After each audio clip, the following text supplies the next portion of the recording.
হৃদয়, নির্বাচনী প্রচারণার কাজে সারা দেশেই সফরে বেরিয়েছেন বিএনপির চেয়ারম্যান তারেক রহমান। তিনি চট্টগ্রাম সফরের আজ দ্বিতীয় দিনে দুপুরে তিনি চট্টগ্রামের পলো গ্রাউন্ড মাঠে তিনি জনসভায় অংশ নেন। এরপর সন্ধ্যার দিকে তিনি ফেনীতে ফেনী পাইলট স্কুল মাঠে তিনি জনসভায় অংশ নেন।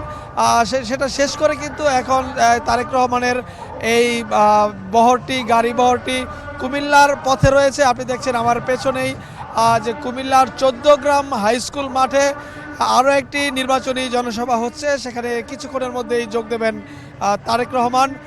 তিনি পথেই রয়েছেন এবং এই জনসভাগুলোতে মূলত তিনি স্থানীয় বিএনপি মনোনীত প্রার্থীরা রয়েছেন তাদেরকে তিনি পরিচয় করিয়ে দিচ্ছেন, তাদের পক্ষে ভোট চাইছেন এবং আগামীতে বিএনপি ক্ষমতায় গেলে রাষ্ট্র কাঠামো পরিবর্তন এবং উন্নত বাংলাদেশ গঠনে কি ধরনের কর্মসূচি পালন করবে সেই ধরনের প্রতিশ্রুতি এবং কী ধরনের বাস্তবায়ন করবে সেগুলো কিন্তু তিনি জনগণের সামনে তুলে ধরছেন। যেমন কিছুক্ষণ আগে যখন তিনি ফেনীতে বক্তব্য রাখছিলেন তিনি কিন্তু বলেছেন যে গ্রেটার নোয়াখালী অর্থাৎ ফেনী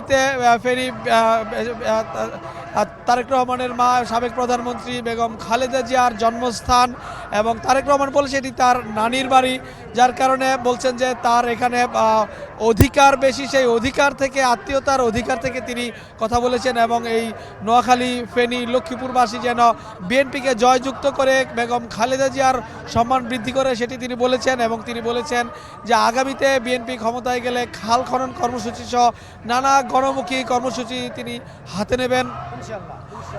ফেনীতে একটি মেডিকেল কলেজ করে দেবেন এমন প্রতিশ্রুতিও তিনি দিয়েছেন। পাশাপাশি আমরা দেখেছি যে বিএনপি, আপনি জানেন যে 31 দফার ভিত্তিতে কিন্তু রাষ্ট্র মেরামত, রাষ্ট্র সংস্কারের জন্য দীর্ঘদিন থেকেই তারা একটি কর্মসূচি পালন করছে। সেই কর্মসূচির আলোকে আগামীর বাংলাদেশের সরকার কাঠামো কেমন হবে, অর্থনৈতিক কাঠামো, অর্থনৈতিক সংস্কারগুলো কীভাবে হবে সেগুলো কিন্তু তুলে ধরছে তিনি। কিন্তু সামাজিক যে নিরাপত্তা খাত যেমন ফ্যামিলি কার্ড, ফার্মার্স কার্ড সহ নানান ধরনের যেই পদক্ষেপগুলো তিনি জনগণের সামনে তুলে ধরছেন এবং তার পক্ষে তিনি ভোট চাইছেন। তো আমরা দেখেছি যে প্রত্যেকটি জনসভাতে কিন্তু জনস্রোত অর্থাৎ সাধারণ মানুষ, বিএনপি নেতাকর্মী তারা কিন্তু বেশ উজ্জীবিত এবং এই উজ্জীবিত শক্তি নিয়ে কিন্তু আগামী নির্বাচনী বৈতরণী তারা বেশ ভালোভাবে পার হয়ে যাবেন এই প্রত্যাশাও কিন্তু বিএনপি নেতাকর্মীরা করছেন। হৃদয়, এই ছিল আমার কাছে বিএনপির চেয়ারম্যান তারেক রহমানের যে নির্বাচনী জনসভার খোঁজখবর।